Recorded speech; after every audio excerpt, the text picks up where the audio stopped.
Kabar gembira, Polda Metro Jaya akhirnya memberikan pengumuman yang selama ini kita tunggu lama, teman-teman.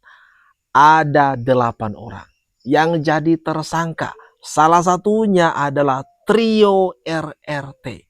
Dan tanggapan mereka begitu menohok. Rasanya mereka mau nangis. Panik total. Sebentar lagi mereka ini bakalan masuk bui. Sikap saya Pak, senyum saja. TSK itu adalah salah satu proses. Ya, masih nanti ada status menjadi misalnya lanjut itu baru menjadi terdakwa. Saya Roy Suryo selaku pemerhati telematika yang memiliki hak hukum dan juga memiliki hak untuk melakukan penelitian atas keterbukaan informasi publik juga. Jadi Undang-Undang Nomor 14 tahun 2008, penjabaran dari Undang-Undang Dasar 45 pasal 28 F dan juga hak yang diatur oleh Declaration of Human Rights ya. Jadi saya bebas untuk atau kita sebagai warga negara bebas untuk melakukan apapun keterbukaan informasi dan penelitian, apalagi untuk dokumen publik. Yang saya teliti adalah dokumen publik. Ya, jadi ini akan menjadi presiden yang sangat buruk ya. Kalau ada seseorang yang meneliti dokumen publik kemudian ditersangkakan dan kemudian dikriminalisasi. Itu yang sangat Waduh. Roy Suryo lagi-lagi berlindung di balik kata kriminalisasi. Kemudian teman-teman, kalau kita lihat, kita perhatikan di sini aura atau ekspresi daripada Roy Suryo begitu menyedihkan. Rasanya dia ini menahan tangis. Masa iya? Baru bebas dari bui kemudian masuk lagi ya kan? Polda Metro Jaya telah menetapkan 8 orang tersangka dalam perkara pencemaran nama baik, fitnah, dan manipulasi data yang dilaporkan oleh Bapak Insinyur Haji Joko Widodo.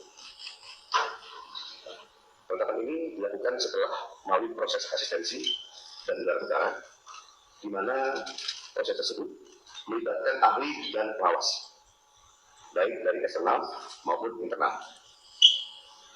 Untuk ahli yang dilibatkan adalah ahli pidana, ahli ITE, ahli sosiologi hukum, ahli komunikasi sosial, dan ahli bahasa.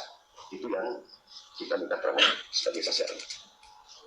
Selanjutnya perlu kami sampaikan bahwa gelar perkara penetapan tersangka yang dilaksanakan di Direktorat Reserse Kriminal Umum juga melibatkan dari eksternal, ya, dari keluarga, dari Presidik, ya, Propam, dan hukum, dengan hasil pendidikan dan kompetensi ilmiah dan pemeriksaan berbagai ahli dari bidangnya masing-masing. Berdasarkan hasil pendidikan, kami menetapkan 8 orang sebagai tersangka yang terlibat dalam 2 klaster, antara lain 5 tersangka dari klaster pertama yang terdiri atas bersama ES, KVR, MRF, RE, dan DHL. Untuk tersangka dari klaster ini dikenakan pasal 310 dan atau pasal 311 dan atau pasal 160 KUHP dan atau pasal 27A untuk pasal 45 ayat 4 dan atau pasal 28 ayat 2 untuk pasal 45A ayat 2 Undang-Undang ITE. Untuk klaster kedua, ada 3 orang yang akan ditetapkan sebagai tersangka, antara lain atas nama RS, RHS, dan TT. Jadi totalnya teman-teman ada 8 orang yang jadi tersangka dan dibagi menjadi 2 klaster. Ada di klaster kedua ini trio RRT. Roy Suryo, Rismon, kemudian Dr. Tifa. Ini saya pastikan mereka-mereka yang 8 orang ini sudah nggak bisa tidur nyenyak memikirkan ini hari-hari ke depan mereka entah bagaimana. Karena sebentar lagi mereka nanti akan diperiksa kemudian dikenakan rompi orange dan ditahan. Tanggapan saya datar saja ya. Jadi ini adalah bagian dari resiko perjuangan. Ya ini seperti apa ya? Gelar perkara main-main, seperti ketika gelar perkara khusus, ya bahwa ketika kita meneliti dokumen orang yang mantan orang terkuat nomor 1, ya inilah resikonya. Jadi yang kami sayangkan satu poin, ya dengan kesimpulan bahwa identik atau bahkan otentik, dan dengan pengujian forensik dan segala macam itu. Tapi satu yang kurang, kenapa nggak ditunjukkan pada saat tadi penetapan tersangka? Kenapa tidak ditunjukkan dokumen yang katanya diuji tersebut, yang katanya asli tersebut, begitu. Jadi ya ini seperti gelar perkara main-main, sama seperti ketika gelar perkara khusus ketika kami hadiri yang lalu, ya. TV juga hanya berani menampilkan fotokopi itu pun versi digital, dan pada gelar perkara khusus juga tidak ada ditampilkan atau diberikan baik secara analog maupun digital. Jadi kami percaya diri ya ada pra peradilan dan lainnya. Jadi kami akan melakukan perlawanan sesuai dengan koridor hukum yang berlaku, gitu Bang. Wah, Rismond di sini mengatakan akan melakukan perlawanan, kemudian mengajukan pra peradilan. Ya, silakan saja. Semua sama di mata hukum. Tetapi masalahnya sekarang, harapan daripada Rismond atau 8 orang yang jadi tersangka ini sangat minim sekali. Karena ratusan bukti sudah disita oleh pihak kepolisian, kemudian saksi banyak sekali. Apalagi jejak digitalnya. Ini gimana nih teman-teman? Kalau menurut pendapat kalian, nasib daripada orang-orang ini? Saya Dokter Tifa, seorang ibu, seorang perempuan, karena kesalahan saya melakukan dugaan bahwa ada ijazah palsu, lalu saya kemudian akan dituntut dengan pasal 310, 311, lalu kemudian saya akan dipenjara. Karena itu saya ikhlas. Saya ikhlas menjadi sebuah pendidikan yang baik bagi rakyat. Bagus. Dokter Tifa mengatakan ikhlas kalau di penjara. Ya sudah, terima apa adanya. Resiko dari perbuatan kalian selama ini memfitnah Pak Jokowi dengan berbagai kata-kata, dengan berbagai tudingan yang tidak masuk akal. Maka satu kata untuk mereka ini, selamat menikmati Hotel Prodeo atau liburannya untuk tahun 2025 ini ya di penjara.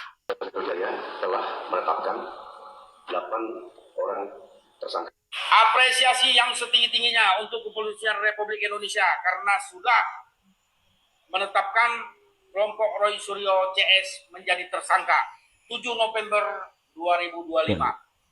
Kami apresiasi Pak rakyat yang waras. Dan terima kasih kepada Bapak penegak hukum, yaitu Bapak Kepolisian, terkhusus wilayah Polda Metro Jaya. Ini yang kami tunggu-tunggu Pak. Sujud syukur kepada Allah Subhanahu wa taala. Ya, pada intinya kami sujud syukur. Mungkin dengan ini ya menjadi pelajaran untuk mereka. Jangan pakai tunggu lama lagi Pak. Kalau ada yang sifatnya pencemaran nama baik, ya melanggar undang-undang ITE, sikat.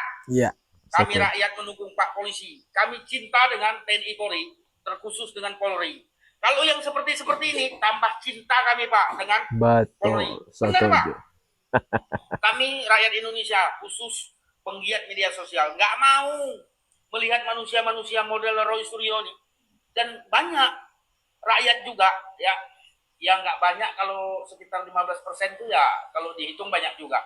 Ikut-ikut tolol Pak, ikut-ikut seteres sama mereka itu. Percaya. Betul.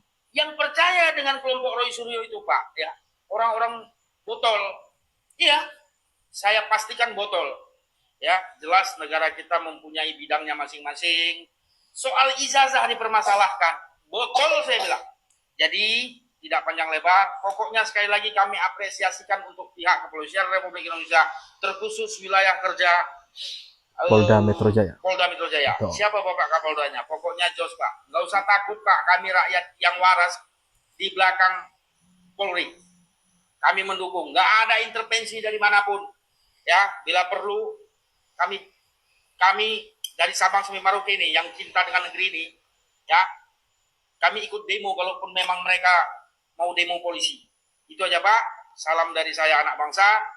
Tetap semangat Bapak penegak hukum, yaitu Bapak Polisi. Lanjutkan Pak. Ya, kalau bisa segera ditangkap. Biar jangan berkeliaran. Risih mata saya ini melihatnya. Manusia model cap tikus semua itu. Apresiasi yang setinggi-tingginya untuk pihak kepolisian dan terkhusus kepada Bapak Kapolda Metro Jaya karena sudah menetapkan Roy Suryo CS menjadi tersangka. Kalau selama ini negara kita ini dibikin gaduh dengan polemik, dengan isu yang dibangun sama mereka. Mengenai itu dengan mereka ijazah Bapak Jokowi palsu, kemudian skripsi Pak Jokowi palsu, kemudian melebar lagi ke ijazahnya Mas Gibran. Pokoknya yang menjadi target utama mereka adalah Bapak Jokowi dan keluarganya.